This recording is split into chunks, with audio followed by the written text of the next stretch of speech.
Hello to all MSc Microbiology students. Welcome to the another video lecture of fungal systematics and extremophiles.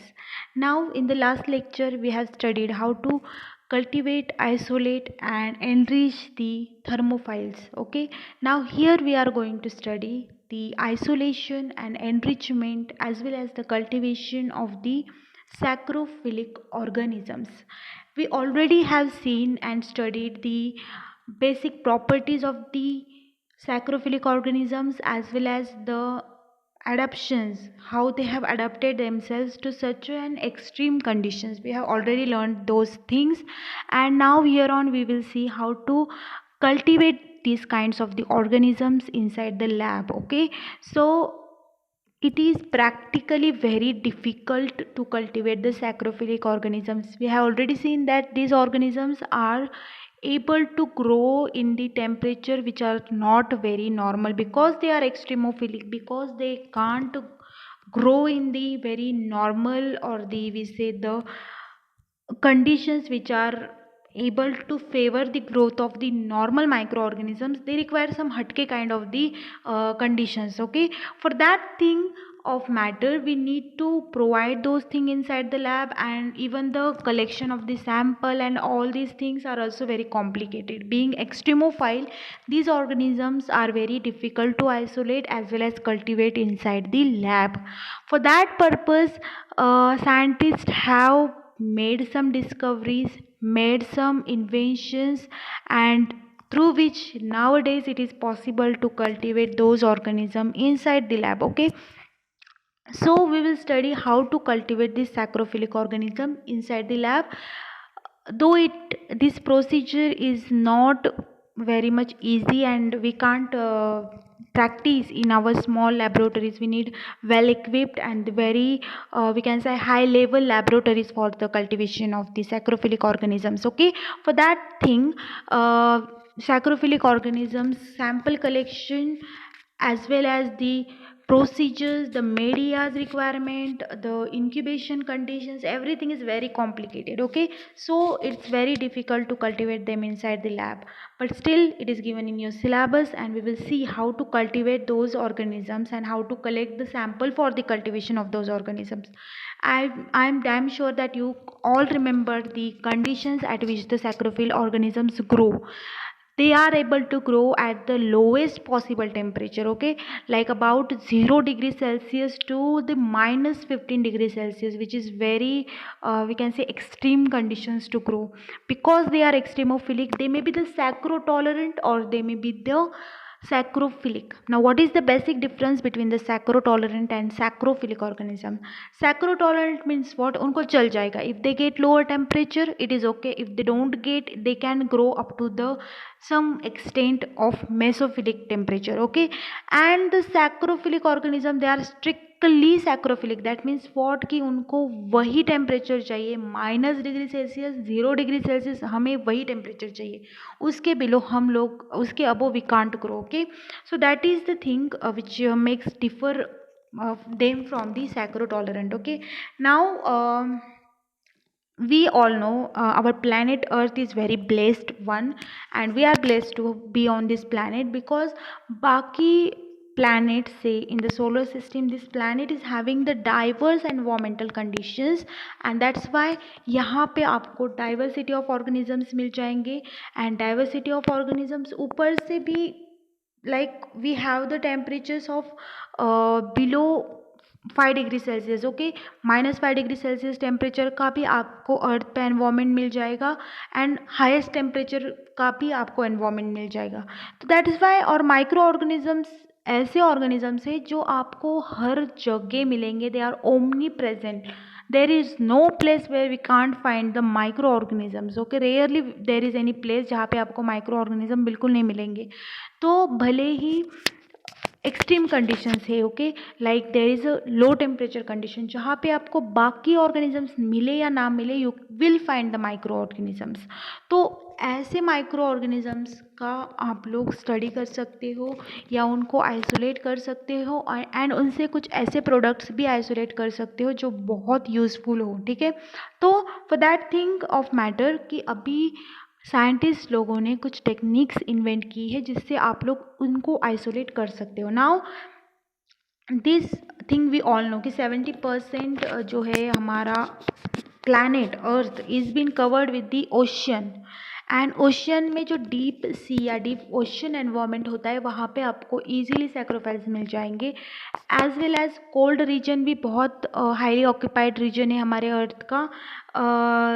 Like around 3/4 of the earth is been occupied with the temperature, with the areas which is having the temperature of below -5 degrees Celsius। Okay, तो ऐसे regions भी आपको earth पे मिलेंगे, and there is that those areas are the one जहाँ पे आपको easily सैक्रोफिलिक organisms मिल जाएंगे। तो फॉर दैट थिंग हमको उनको आइसोलेट करना है, तो we need some highly equipped techniques, and we will see how these techniques are employed now।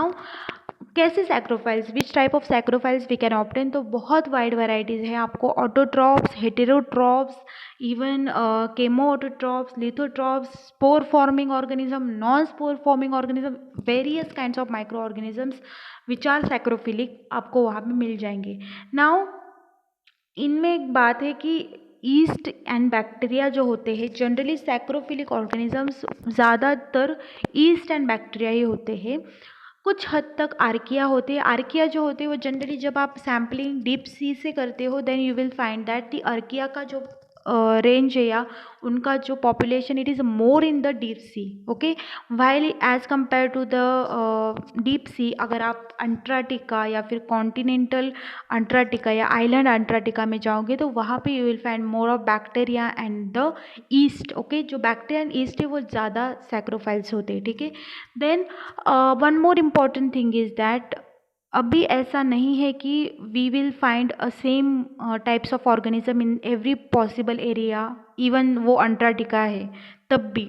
अगर आप देखोगे, जब आप आइलैंड अंटार्कटिका को ऑब्जर्व करोगे, you will find that there is grasses and there is the mosses which are available over there. Okay, और जब आप कॉन्टिनेंटल एरिया में जाओगे अंटार्कटिका के, तो you will find that there is no grasses और there is no mosses, but हाँ microorganisms आपको अबंडेंट अमाउंट में वहाँ पे मिल जाएंगे।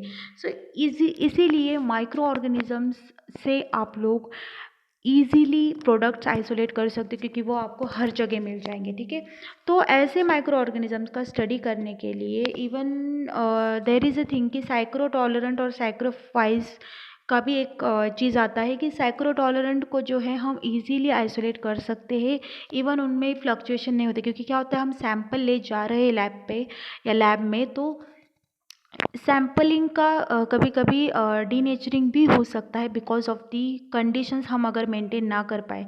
ये हो सकता है अगर हमारे पास सिर्फ और सिर्फ सैक्रोफिलिक ऑर्गेनिजम्स है। अगर आपके पास सैक्रो टॉलरेंट ऑर्गेनिजम्स है तो उनको चलता है, इधर उधर चलता है temperature, they can adjust. Okay, but psychrophilic उनको स्ट्रिक्टली हमें केयरफुली आइसोलेट करके केयरफुली लैब में ले जाना पड़ता है। So that's the major precaution that should be taken during the sampling or during the isolation of the sacrophilic organisms। Now अगर इनकी बात करें कि हमें सैंपल, अब जब भी आप आइसोलेशन की बात करते हो तो आपको सबसे पहले जो चीज़ करनी पड़ती है, जो मैंने आपको लास्ट टाइम भी बताया था, वो होता है सैंपल कलेक्शन। हमें सैंपल कलेक्शन के लिए ऑब्वियस सी बात है, हमें पहले सैंपल का सोर्स पता करना पड़ेगा। ठीक है, तो उस यहाँ पे जो सोर्स है वो जनरली अंटार्कटिका रीजन, जहाँ पे आपको, या फिर कोई भी कोल्ड रीजन जहाँ पे आइसिंग या फिर कंटिन्यूसली आइस प्रेजेंट रहता है, तो और आइडियली इट इज़ अंटार्कटिका जहाँ पे you will find ice in every possible season. तो वहीं से जनरली सैम्पलिंग किया जाता है फॉर द सैक्रोफिलिक ऑर्गेनिजम्स।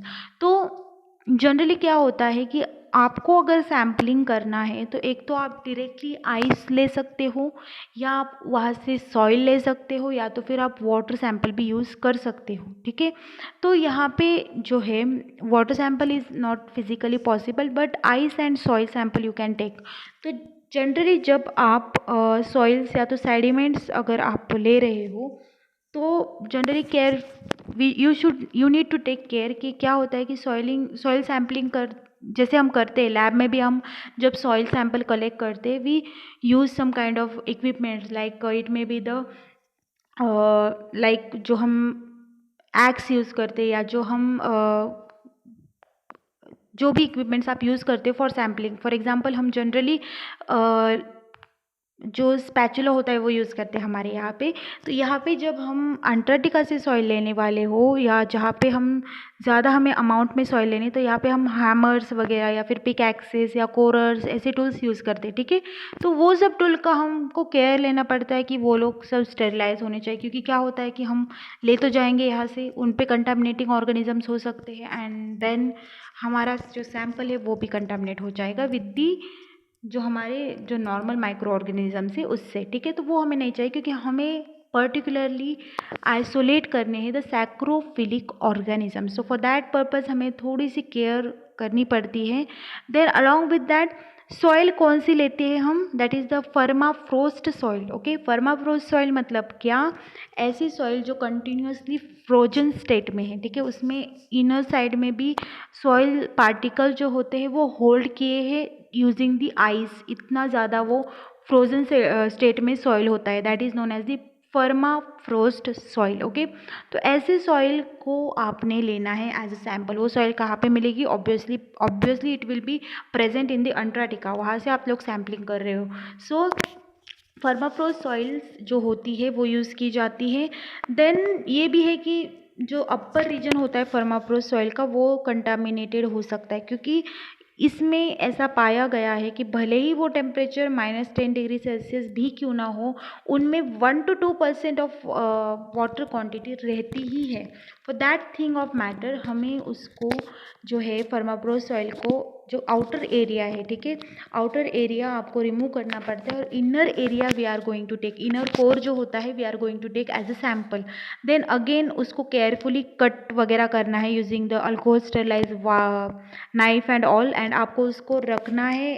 जो फर्माफ्रोस्ट सॉइल ही है उस जो सॉइल होती है उसमें जो अपर लेयर होता है वो it is made of ice. Okay, तो उसके अपर लेयर में एक थोड़ा सा कोर बनाना है या फिर उसमें थोड़ा सा एक डग बनाना है, एक होल बनाना है, और उसमें आप वो सैंपल रख सकते हो। Okay, then along with that क्या होता है कि अपर एरिया क्यों निकालना है हमें, बिकॉज वहाँ पे कंटामिनेटिंग ऑर्गेनिज्म पाए गए हैं, लाइक सेरेशिया मार्किन्सन्स जो है वो ऑर्गेनिज्म ऐसा पाया गया है कि जो वाटर होता है, वाटर जनरली 1 to 2% वाटर होता है उसमें, ठीक है। तो उस वाटर की वजह से क्या होता है कि वो इजीली वी कैन से जा नहीं पाते अंदर सॉइल के अंदर। बट क्या हो सकता है कि कभी कभी वाटर अगर मेल्ट हो जाए या फिर जो सॉइल है वो हाई टेम्परेचर पे चले जाए तो इजीली ये ऑर्गेनिज्म अंदर जा सकते हैं। तो ये ना हो इसलिए हमें बस उसका इनर कोर लेना है, we are not going to use the outer surface, ठीक है। तो ये बात हुई सॉइल सैंपल की। अभी अगर आपको सैंपल लेना है that is the aquatic sample, ठीक है। तो एक्वेटिक सैंपल में जैसे हमने वहाँ पे भी किया था, डीप सी में से हम सैंपल लेते हैं, तो यहाँ पे आप ये कर सकते हो, या फिर कोल्ड वाटर से आप सैम्पलिंग कर सकते हो, या फिर आप जनरली जो शैलो वाटर होते लाइक लेक्स, पॉन्ड्स, स्ट्रीम्स, उसमें से भी ले सकते हो। ऑब्वियस सी बात है जहाँ पे टेम्परेचर बहुत लो है उस एरिया से, ठीक है। आफ्टर दैट आपको करना ये है कि उन सैंपल्स को जो है फ़िल्टर आउट करना है। ओके, अब ऑब्वियस सी बात है हमें उनमें वाटर की हमें ज़रूरत नहीं, उस वाटर में जो सैक्रोफिलिक माइक्रो ऑर्गेनिजम्स है हमें उनसे काम है, ठीक है, हमें उनको आइसोलेट करना है। तो फॉर दैट थिंग हम क्या करेंगे, पहले उस वाटर सैंपल को सैम्पलर्स की मदद से लेंगे, ग्लास बॉटल्स हो या किसी में ले लेंगे उस सैंपल को और फिल्टर आउट करेंगे यूजिंग अ फिल्टर पेपर, ठीक है। उसका पोर साइज होना चाहिए 0.45 माइक्रोमीटर। तो वो जो है फिल्टर पेपर या फिर फिल्टर की मदद से हम, या फिर हम हैंड ड्रिवन पम्प्स यूज़ कर सकते हैं फॉर द फिल्ट्रेशन पर्पस, तो वो आप कर सकते हो। एंड फिल्ट्रेशन करने के बाद जो वो फिल्ट्रेट है उसको आपको प्रिजर्व करना है इन द ग्लिसरॉल, या तो फिर आप उसको क्रायो प्रिजर्वेशन भी कर सकते हो, ठीक है। बस फिल्टर पेपर का ये है कि वो बायोफिल्म फॉर्म करते हैं, ठीक है, वो ऑर्गेनिज्म जो भी फिल्टर हो चुके हैं वो बायोफिल्म फॉर्म करते हैं। बट ग्लिसरॉल अगर हमने डाला तो वो क्रायो प्रिजर्वेशन के साथ साथ, अगर आपने ग्लिसरॉल डाला, क्रायो प्रिजर्वेशन आपको पता होगा नाइट्रोजन प्रिजर्वेशन, तो अगर उसके साथ साथ आपने ग्लिसरॉल डाला उस फिल्टर पेपर के अराउंड, देन या फिर भी उस फिल्टर पेपर को ग्लिसरॉल में रखा, देन इट इज़ पॉसिबल कि वो जो है बायोफिल्म ना फॉर्म करे और जैसे है वैसे इंटैक्ट स्टेट में रहे, ठीक है। सो ये आप कर सकते हो in the case of the liquid sample. Now अगर आपको सैंपल जो यूज़ करना है इट इज़ आइस, ओके। अगर आपने सॉइल भी नहीं लिया, आपने लिक्विड भी नहीं लिया, दैट मीन्स वाटर सैंपल नहीं है, आपको अगर ice as a sample use करना है तो आप क्या कर सकते हो, आइस के लिए आप प्लास्टिक कंटेनर्स जिसको आप स्टरलाइज करना है by using the ethanol, ethanol में आपको उस कंटेनर को ओवरनाइट रख देना है, ठीक है। एक तो आप ये कर सकते हो या फिर आप उसको यूवी रेडिएट कर सकते हो फॉर अबाउट 1 आवर्स, ठीक है। या तो आप मेटल कंटेनर्स यूज़ कर सकते हो, उनको अल्कोहल में डिप करके जो है फ्लेम में से पास करके उसको स्टरलाइज कर सकते हो, ठीक है। देन अगेन यही आपको कंटेनर्स लेने हैं फॉर द आइस, ओके। उसमें आपने मीडिया डालना है, जो मीडिया होता है मिनिमल मीडिया वो आपने डालना है। एंड अलोंग विद दैट उस मीडिया को जो है, अब ऑब्वियस सी बात है मिनिमल मीडिया आपने डालना है, ठीक है। वो सैंपल को उस मीडिया में डाल के उसको वी कैन से डिज़ोल्व करके वो मीडिया आपको कूलेस्ट पॉसिबल टेम्परेचर पे क्रायो प्रिजर्व करना है और उसको ले जाना है लैब में, ओके। या तो फिर आप ये कर सकते हो कि अगर आपका आइस जो है वो सी वाटर से बना है तो आपको क्या करना है, उस सैंपल को, ठीक है, उसको आपने क्या करना है, कट करना है इंटू 1 to 2 सेंटीमीटर थिकनेस का उस आइस को जो सी आइस है, ठीक है। मतलब आपने सी वाटर से आइसोलेट किया हुआ आइस, ठीक है। तो ऐसा आइस में we all know sea water में NaCl की क्वांटिटी ज़्यादा होती है, तो आपको वैसा ऑर्गेनिजम्स को कंडीशंस देनी पड़ेंगी। तो फॉर दैट थिंग आप उसको डिज़ोल्व कर सकते हो इन द मीडिया, जो हम स्टेराइल सी वाटर मीडिया जो हमने लास्ट टाइम भी देखा था, आर्टिफिशियल सी वाटर भी उसको बोला जाता है, उसमें आपने रखना है और 0 to 4 डिग्री सेल्सियस या फिर माइनस टेम्परेचर पे आप उसको रख सकते हो, ठीक है। उसको ट्रैवल करने के लिए रखना है आपको एंड ईजिली आप उसको ट्रैवल करके लैब में ले जा सकते हो। तो आपको दो चीज़ें करनी, एक तो प्लास्टिक कंटेनर जिसमें आपने we are going to keep the lowest possible temperature cryopreservation कर सकते हो, ऐसा ऐसे भी कर सकते हो। या फिर आप सी आइस के लिए आप सी वाटर मीडिया में उसको डिज़ोल्व करके फिर अगेन उसको प्रिजर्व करके इन द लोएस्ट टेम्परेचर आप ले जा सकते हो inside the lab. So these are the 2 ways through which आप सैम्पलिंग कर सकते हो if the sample is ice, okay. तो 3 चीज़ें हमने देखी, अगर सॉइल सैंपल है तो क्या करना है, लिक्विड सैंपल है तो क्या करना है, and solid sample that is ice sample है तो आपको क्या करना है। नाउ अब हमने सैम्पलिंग किया, ठीक है। इसके बाद आपको इस सैंपल को लैब में ले जाना पड़ेगा। अंटार्कटिका में ऐसे ट्रैवलिंग फैसिलिटीज़ है कि वहाँ से आप इजीली सैंपल को ले जा सकते हो। बस अगर ऐसे रीजन्स है जैसे कि माउंटेन रीजन्स है तो वहाँ से आपको सैंपल ले जाने के लिए थोड़ी सी डिफ़िकल्टी हो सकती है, ठीक है। फॉर दैट थिंग कि अंटार्कटिका इज़ एडवांटेजेस, वहाँ पे इजीली आपको फैसिलिटीज़ मिल जाएंगी for taking the sample to the lab, okay. Then culture media, now culture media आपको कौन सी यूज़ करनी है। तो पहली चीज़ तो ये कि अगर आपके पास you have the psychrophilic organism जो ऐसे एनवायरनमेंट में ग्रो होते हैं जहाँ पे बस आइस है या फिर लो टेम्परेचर है, तो ऑब्वियस सी बात है उनको ग्रो होने के लिए ज़्यादा उनको वहाँ पे न्यूट्रिएंट्स नहीं मिल रहे हैं। तो उनको ग्रो होने के लिए जो भी आप मीडिया यूज़ करने वाले हो वो डाइल्यूट मीडिया होना चाहिए, ठीक है।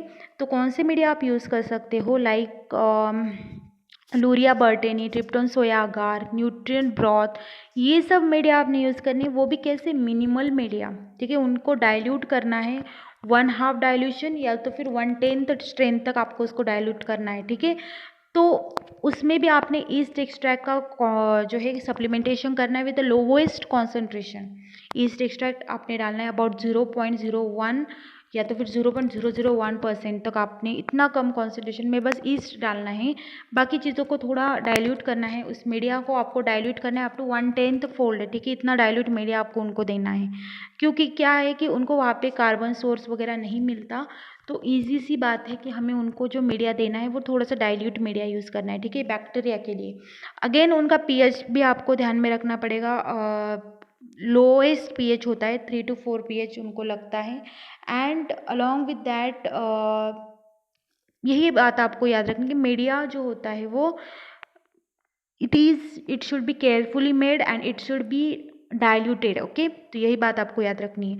अगर सलाइन अपने माइक्रो ऑर्गेनिज्म, जैसे कि मैंने आपको बताया सी आइस में से आपने माइक्रो ऑर्गेनिज्म अगर आइसोलेट करने हैं तो आपको कौन से अलग मीडिया लगते हैं। तो जैसे आप हमने वहाँ पे भी देखा था अलग मीडिया लगते, क्योंकि क्या है कि उनको वो ऐसे एनवायरनमेंट में रहते हैं जहाँ पे सॉल्ट कॉन्सेंट्रेशन ज़्यादा होता है, तो उनको एनरिच करने के लिए हमें जो मीडिया लगता है, फिर उनको ग्रो होने के लिए जो मीडिया लगता है, उसमें भी concentration of salt should be maximum.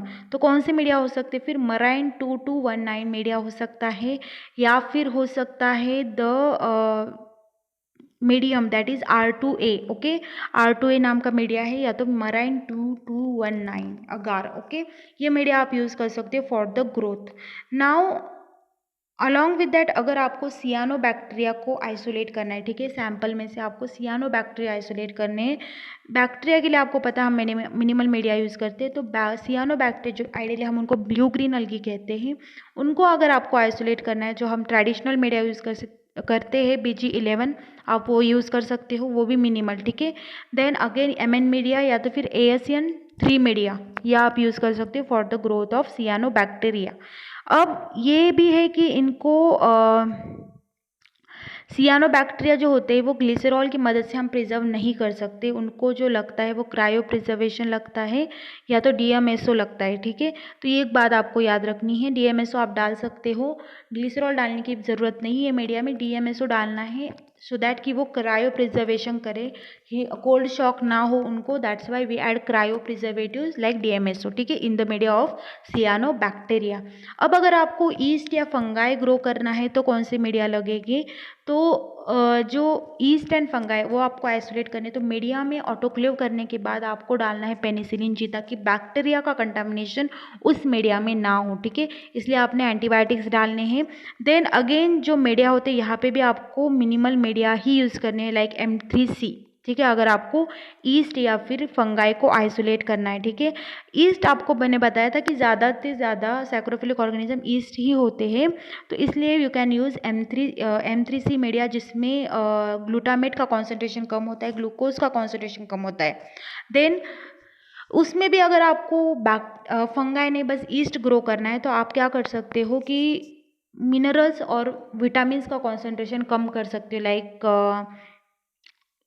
we can lower the concentration of the vitamins and trace minerals। Okay, क्योंकि क्या होता है, लाइक राइबोफ्लेविन और फॉलिक एसिड आप लोअर कॉन्सेंट्रेशन में यूज़ कर सकते हो, क्योंकि ईस्ट को विटामिन्स की ज़रूरत ज़्यादा पड़ती नहीं, फंगाई को पड़ती है, तो इससे क्या हो सकता है, फंगाई इनिबिट हो जाएंगे और ईस्ट ही आपको मिल जाएंगे। तो ये आप एडवांटेज इसका यूज़ कर सकते हो कि M3C मीडिया लेना है, उसमें जो है आपने अगर राइबोफ्लेविन और फॉलिक एसिड का कंटेंट कम रखा तो आप ईस्ट आइसोलेट कर सकते हो, अगर उसको डाला थोड़े कॉन्सेंट्रेशन में तो you can isolate the fungi, ठीक है, क्योंकि फंगाई नेचुरली विटामिन प्रोड्यूस नहीं करते। देन आपको अगर माइक्रो अलगी आइसोलेट करना है तो फॉर दैट पर्पज़ आप बोल्स बेसल मीडिया यूज़ कर सकते हो, क्योंकि क्या होता है, इनको थोड़ा लो लाइट सोर्स लगता है, लो इनऑर्गेनिक कार्बन लगता है, ठीक है, तो इसलिए इनको अल्कलाइन मीडिया लगता है, लाइक इसका pH होता है अबाउट 8.2। तो इनको ग्रो करने के लिए, मतलब किसको, माइक्रो अलगी को ग्रो करने के लिए you are going to use the media that is the Bold's basal media.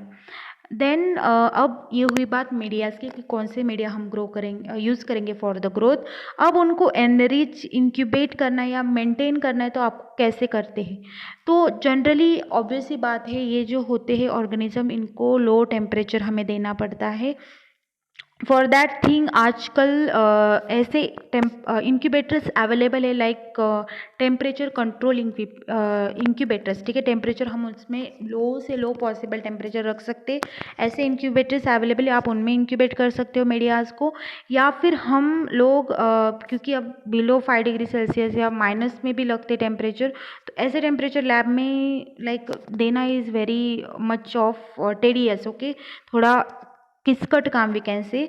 तो इसलिए आप वहाँ पे सर्कुलेटिंग वाटर बाथ जो चिलर से कनेक्टेड है, ठीक है, चिलर से कनेक्टेड मतलब वहाँ पे जो वाटर बाथ है वो लोएस्ट पॉसिबल टेम्परेचर का होगा, आप वो यूज़ कर सकते हो। और इससे और ज़्यादा एडवांटेजेस ये है कि ग्लिसरॉल अगर वाटर बाथ में यूज़ करोगे तो वो भी आपको फ़ायदेमंद हो जाएगा।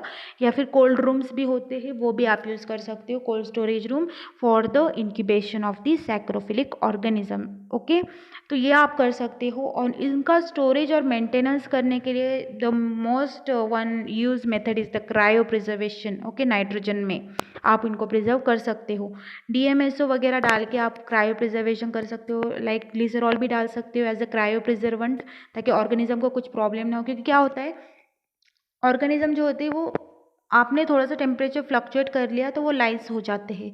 थॉइंग कर लिया, लाइक मेल्ट कर लिया मीडिया को, तो वो लाइस हो जाते हैं। तो ये ना हो इसलिए आप उसमें क्या डालोगे, cryo प्रिजर्वेंट्स।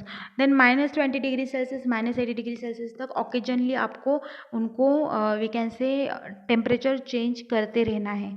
As well as freshly आप बारी बारी like in the time intervals आपको उनको फ्रेश मीडिया में ट्रांसफ़र करते रहना है। ठीक है, तो ये 2-3 चीज़ों का आपको ध्यान रखना है। बस यही सब मेथड्स यूज़ की जाती है for the cultivation of the psychrophilic microorganism. थोड़ा सा कॉम्प्लिकेटेड है। सैम्पल्स आपको याद रखने, we can use ice, it may be the sea ice also. Okay, it may be the water sample that is taken from the deep sea or either from the lakes, ponds in the Arctic region.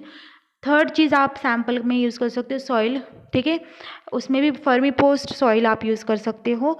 Then sample collection के बाद जो आपको याद रखनी कि उस sample को preserve कैसे करना है। ठीक है, सैम्पल को लैब तक कैसे ले आना है। देन सेकंड चीज़ आपको उसमें मीडिया कौन से यूज़ करने हैं, तो बैक्टीरिया हो तो कौन से, फंगाई आपको लेने हैं तो कौन से, अलगी लेने हैं कौन से, सियानो बैक्टीरिया अगर आपको ग्रो करें तो कौन से मीडिया लगते हैं। You need to remember this thing.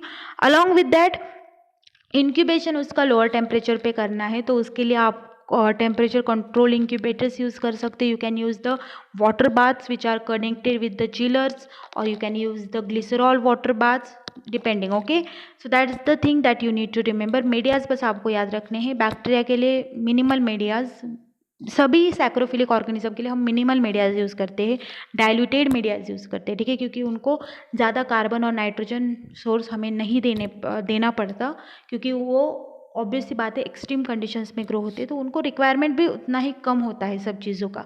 Then दी और मीडियाज़ आपको याद रखने हैं जो नॉर्मली आप यूज़ करते हैं for the growth of bacteria. एक दो आप बैक्टीरिया के याद रख सकते हो, लूरिया बर्टेनी मीडिया भी यूज़ कर सकते हो, न्यूट्रिएंट ब्रॉथ भी यूज़ कर सकते हो minimal. Okay, so these are the thing that you need to remember.